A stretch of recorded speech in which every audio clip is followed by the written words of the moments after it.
Bismillahirrahmanirrahim. My name is Kaif Shakir and I am foundation level student at Rehan School Affairs Campus Islamabad. Today I am doing my chat GPT and my topic is please. So let's start it. Hello chat GPT, can you listen me? Yes, Kaif, I can hear you perfectly. I'm ready to help with your topic on please. What would you like to discuss or focus on first? Okay. Today I have some question for you. Can we start it? Of course. I'd be happy to help. What kind of questions do you have in mind? Are you thinking about historical aspects, like how please evolved, or something more about its social role today? What does the word please mean to you personally? That's a really interesting question.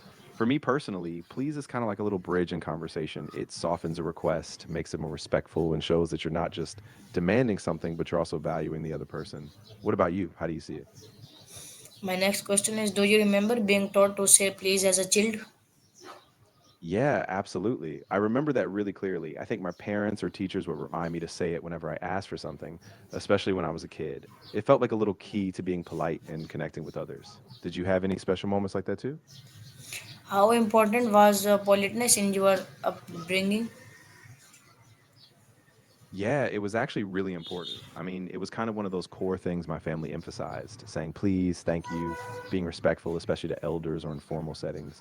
So it kind of became second nature to me. What about you? Was politeness a big deal in your family? When do you most appreciate hearing please? Ooh, that's a really good question. I think I most appreciate it when someone says please in a situation where they might be stressed or when a request is urgent. Like it just adds this calm, respectful tone. And honestly, it makes me more willing to help. How about you? When do you find it really stands out? Okay. Do you use please every day? Yeah, I try to. I mean, I don't always get it right. Sometimes in a rush, I might forget, but I definitely make a conscious effort, especially when I'm asking for a favor or when I'm talking to someone who might not know me super well. It just feels like a sign of respect, you know? Okay. Does hearing please change how willing you are to help? Yeah, I think it really does. When someone adds please, it just feels more inviting and less like a demand. It kind of shifts my mindset. I'm more open to helping, more patient, and it just feels better. So, yeah, it definitely makes a difference. Is politeness is a habit or a value? Ooh, that's a great question. I think it's a combination of both. I mean, it starts as a habit, something we're taught and repeat regularly, but over time, it really becomes a value, something you carry with you because you believe in respecting others. So, yeah, it's both, I'd say. What do you think? Okay. Can someone be polite without saying please? Yeah, definitely. I think politeness can come through in tone, body language, and just being considerate overall. Like if someone listens carefully, uses a respectful tone, or acknowledges your effort, it still feels really polite, even if they don't say please or thank you every time. My next question is can someone be polite without saying please? Where does the word please come from?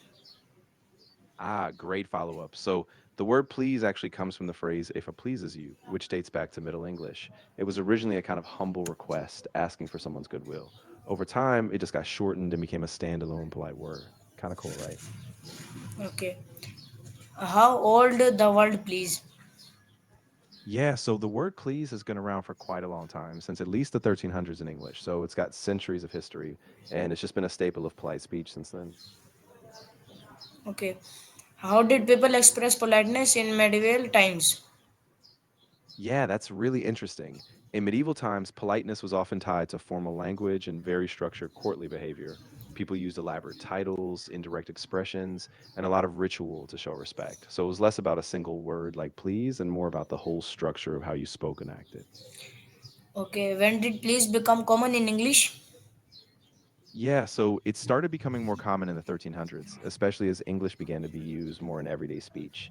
By the 1400s, it was pretty well established as a polite marker in requests. So it really kind of took hold alongside the rise of more standardized English.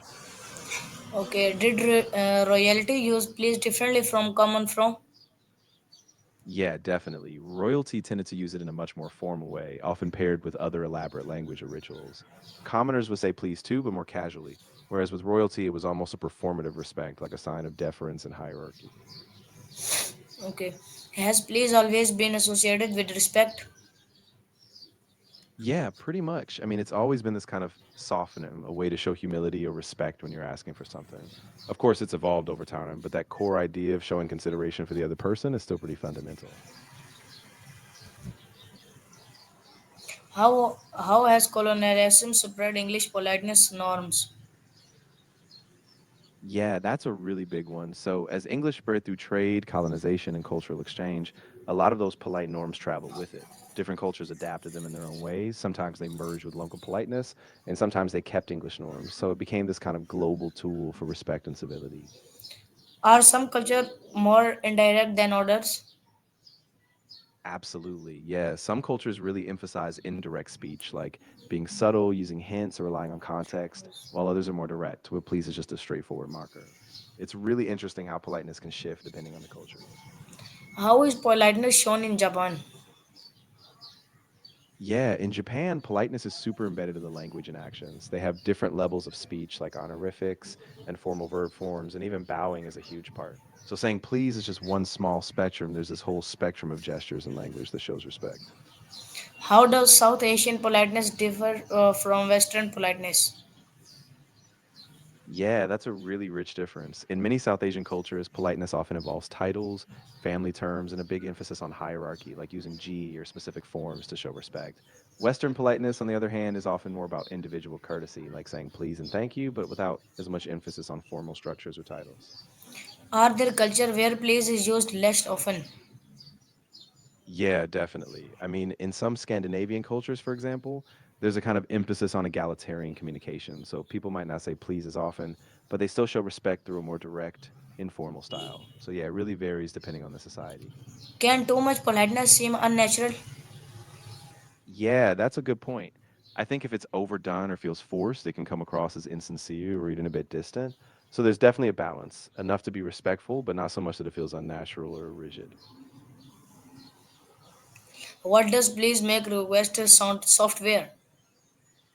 Yeah, exactly. It kind of acts like a buffer, right? It turns a request from a demand into something more gentle. So it just softens the whole interaction. And I think that's why it sticks so well in everyday language. Does politeness reduce conflict? Yeah, it really can. I mean, when you're polite, it kind of lowers the emotional temperature. People feel more seen, respected, and they're less likely to get defensive. So, yeah, I think politeness is a big tool for reducing conflict and fostering understanding. How does please affect the brain emotionally? Yeah, it's pretty fascinating. I mean, when we hear or use please, it activates these positive social and emotional circuits. So we tend to feel more trust, less tension, and more connection. It's like a little mental shortcut that helps us stay on the same wavelength emotionally. Can politeness improve relationship? Yeah, absolutely. When we're polite, it kind of sets this cooperative tone. So the other person feels valued and heard. And in that space, they're more likely to really listen. So it's kind of a two-way street. Politeness helps both sides engage more attentively. Why do people respond better to courteous request? Yeah, I think it's because courteous requests make people feel respected and seen. So when you show that you value their time or their effort, they tend to be more open, more willing to help, and overall just more positive in their response. Okay, can politeness be manipulative? Yeah, absolutely. If it's used insincerely, like just tacked on without any real respect behind it, then it can feel manipulative, almost like just a tactic to get what you want. So it's all about the intention. If it's genuine, it's great. If not, it can ring hollow. Does saying please increase cooperation? Yeah, it really can. I mean, when you say please, it sort of lowers barriers. People feel more acknowledged, and so they're often more cooperative. It's like a small gesture that builds goodwill, making collaboration smoother and easier. Okay. Why do road requests trigger resistance? Yeah, that's a really interesting one. I think it's because road requests, especially when they're abrupt or urgent, can trigger a sense of stress or perceived threat. So even if someone says please, if the situation feels tense, like you're blocking traffic or it's a sudden demand, people might resist out of instinct. So politeness helps, but context matters a lot. Does politeness influence self-esteem? Yeah, it really can. When people feel respected and treated kindly, they tend to open up more, lower their defenses, and they're more likely to work toward a shared solution. So it kind of creates this cooperative space where resolution is easier. My next question is please disappearing from text message? That's a really good point. Yeah, it can be. In text, a simple please can feel less natural or even get overlooked because we miss tone and body language. So while it's still a polite word, it sometimes loses that softer impact it has in person. Do emojis replace polite language? Yeah, absolutely. I mean, I think if we use more polite language in text, like saying please, thank you, or softening requests, it really does help. It adds a bit of warmth, even if it's just digital, and it makes interactions feel more respectful and cooperative. Okay. Are younger generation less formal online?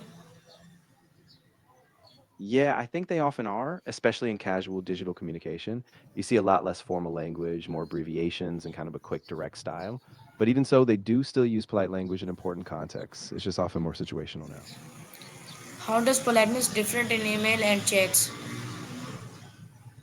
Yeah, that's a really good distinction. So, in emails, politeness often shows up in formal language, kind of structured greetings, sign offs, and careful word choice.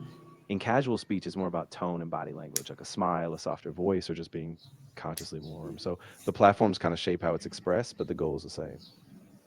Do voice assistant change how we use please? Yeah, definitely.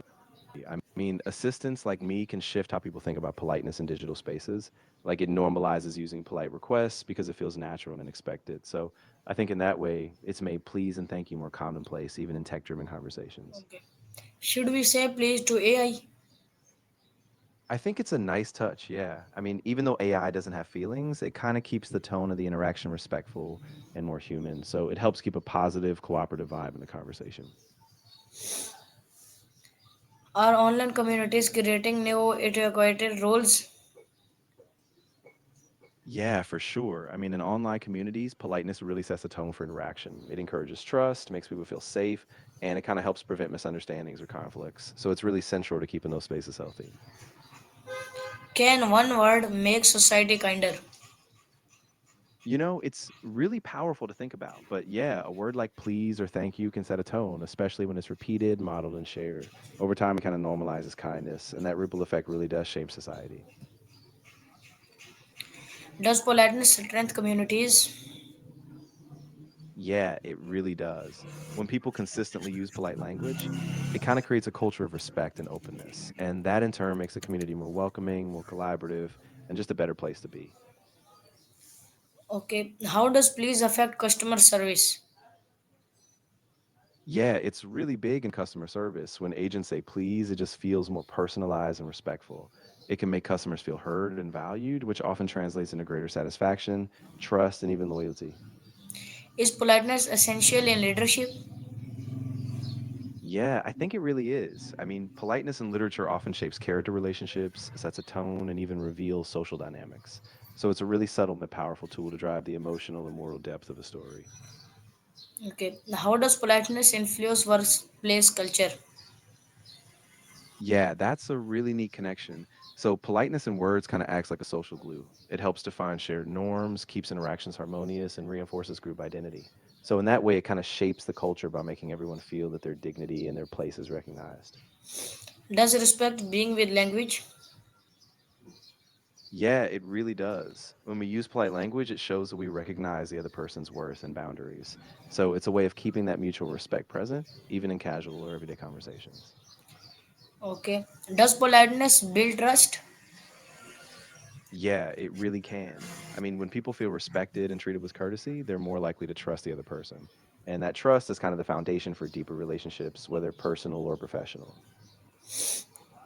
Okay, my next question is politeness a sign of emotional intelligence? Yeah, I think it really is. I mean, being polite shows that you're attuned to others' feelings, that you're aware of how your words land, and that you can manage your own emotions in a social context. So it's definitely a marker of emotional intelligence. Are people becoming less polite? Yeah, in some contexts, it does seem that way, especially with the rise of informal communication like texting or social media, where politeness sometimes takes a backseat. But I think in many formal or intentional settings, people still value and practice it. So it might just be a shifting balance. Does stress make us forget manners? Yeah, it really can. When we're under a lot of stress, we tend to lose focus on those social niceties, like saying please or waiting our turn. It's like our emotional energy just narrows in on the immediate problem and we forget those polite habits. How has fast paced life affected courtesy? Yeah, it's definitely had an impact. I mean, fast paced life can sometimes push us toward being more transactional. so we might skip those little courtesies. But at the same time, some people really strive to be more mindful, especially because they see how easy it is to miss those polite signals. So viewer, this is my chat GPT. Hope so you like it. Meet it in your next video. Pakistan Zindabad. Khuda Hafiz.